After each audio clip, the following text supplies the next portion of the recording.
Why are you being mean? We've actually got a hose that's running from the hydrant to the high tunnel. Typically this happens, so we were just looking at it. The only reason we put this here because we a couple years ago attempted to grow potatoes, and so we'll get that fixed up. Just put that on a list of things to do. That's simple though. It's a simple chore. Good morning. I am Dustin Aleman. This is Aleman Family Homestead. Our hope for this channel is that you are able to pick up a tip, a trick, a golden nugget of information to help you on your homesteading journey. If that's the case, that's a win for us. That's a win for this channel. We would love for you to subscribe. Love those comments, love the feedback. Keep them coming. Today we've got normal day of chores. However, we are tossing that compost pile again. So we are tossing that pile every 3 to 4 days as we approach spring, and as we're getting ready to bring that compost into the high tunnel here, getting these chickens out to pasture, getting ready to plant the garden. Exciting things on the horizon. So here we go. Evie's in. Evie is in the high tunnel taking care of those chickens, and Nat's getting these sidewalls raised so we can get some airflow. She's been getting grass. That goose loves the grass. The chickens love it too, but that goose particularly loves this fresh grass. So they're itching to get back out to the pasture, which we love. Springtime, we love getting them out, letting them do their thing. But before we do that, we gotta get that compost in here and let these chickens spread it for us. So we're gonna toss that again today. It's looking great. It's looking black. It's starting to smell good. There's still some carbon in there that needs to break down, but we're getting there. Good?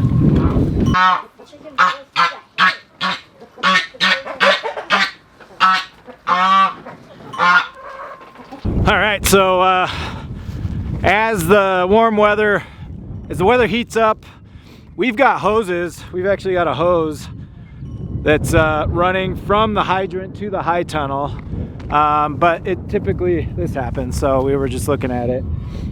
This connection, and honestly, we don't need that ball valve, really.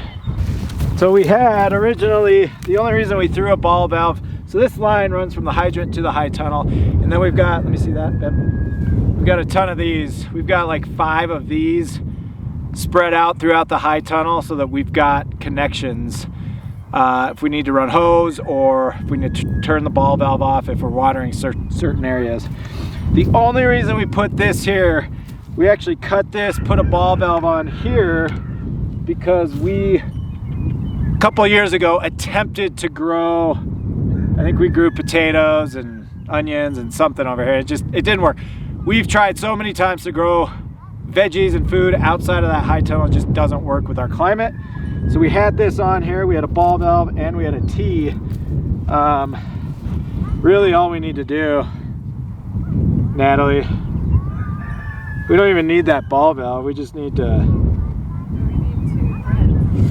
oh, I guess we could.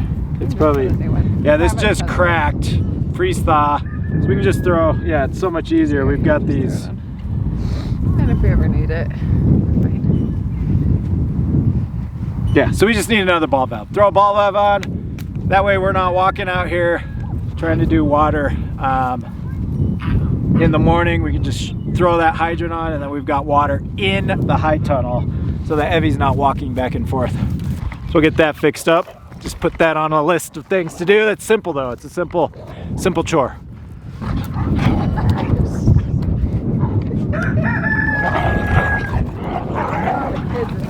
Yeah. Hey.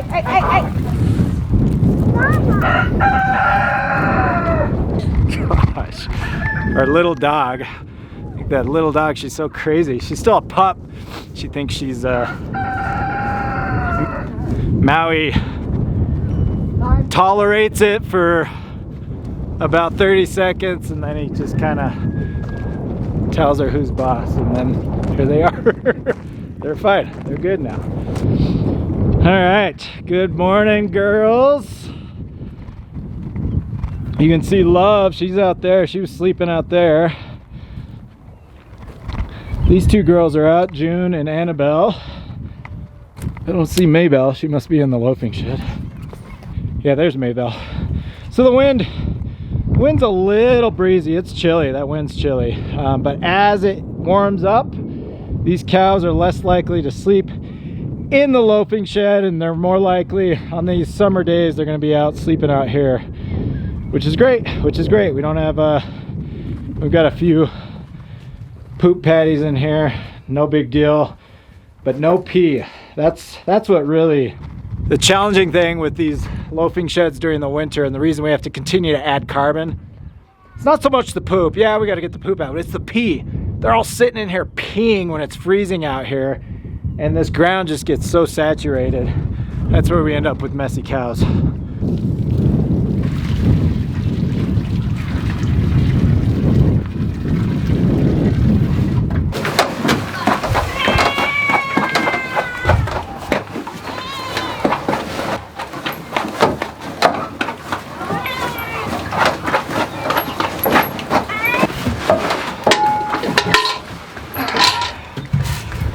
All right, so I was just chatting with Natalie about the milk production. She feels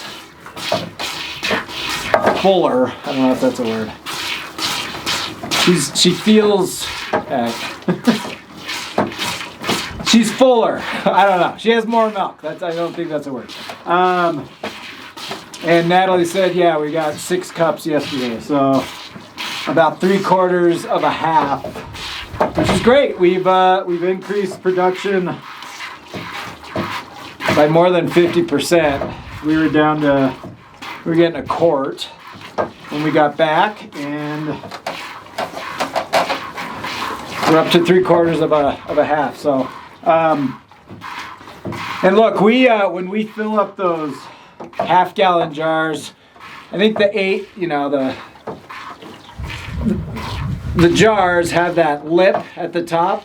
That 8 cup mark is down here, and we go all the way to the very, very top. I mean, we don't leave any oxygen in there whatsoever. So when I'm saying we were getting a gallon of milk, or north of a gallon, from Annabelle, we were filling 2 of those half gallons to the brim. So we were probably getting closer to a gallon and a quart, even north of that, before we left. When we got back, we were down to just under a quart, and now we're back up to those six cups. One of the reasons we do that, what we have found, oxygen. Oxygen is the killer. We are able to keep those half-gallon jars in the cooler longer. We've seen 10 to 14 days, even north of 14 days. Even longer than 2 weeks, if we fill that milk to the brim and we don't allow any oxygen to get into those jars. Even if we leave just a little gap, we'll see that milk start to sour within a couple of days. It's pretty amazing. Which again isn't the end of the world. If we've got some jars like that, Natalie will use that to. It's cultured, right? It's cultured, so we'll use that to make butter. She'll bake with it. Again, we rarely.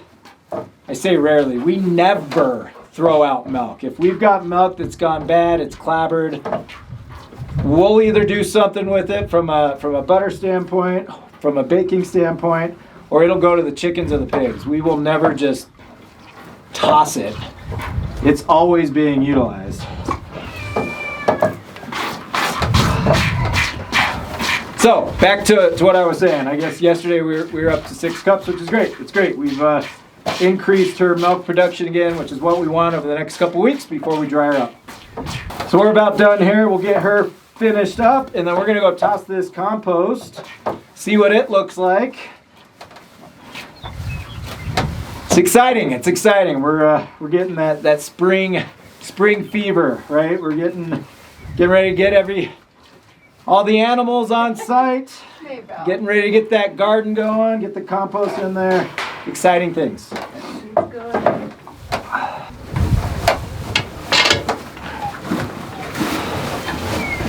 All right, so Natalie already started. We had this pile was kind of long, we had this little mound over here. We're gonna use that as the bottom, as the start of this, and then just keep tossing it this way. This will probably be the last time we toss it this way, and then we can start flopping it back this way as we get ready to bring it into the high tunnel here.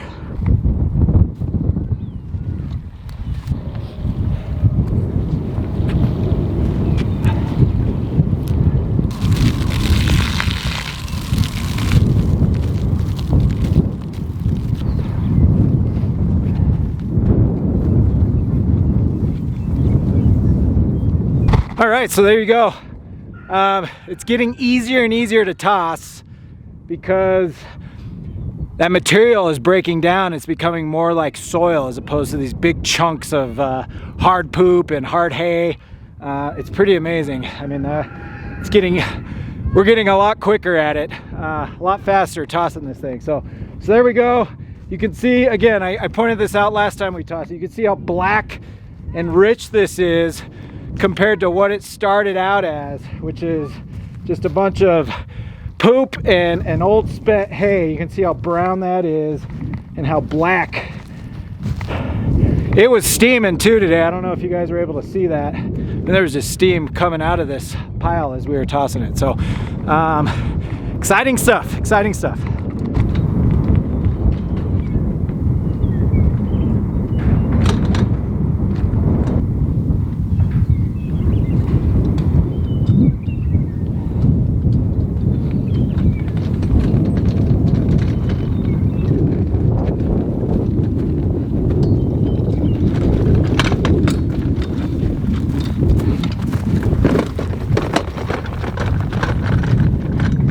All right, we are going to call it a day today. As always, appreciate each and every one of you. If you find value in what we are doing here, as mentioned, my hope is that you're able to pick up a tip, a trick, a golden nugget of information to help you on your homesteading journey. If that is the case, we would love for you to subscribe. Keep those comments coming. Love the comments, love the feedback. I will queue up another video if you want to just check out what we've done in the past. I'll queue that up right over here. And appreciate each and every one of you. Catch you next time.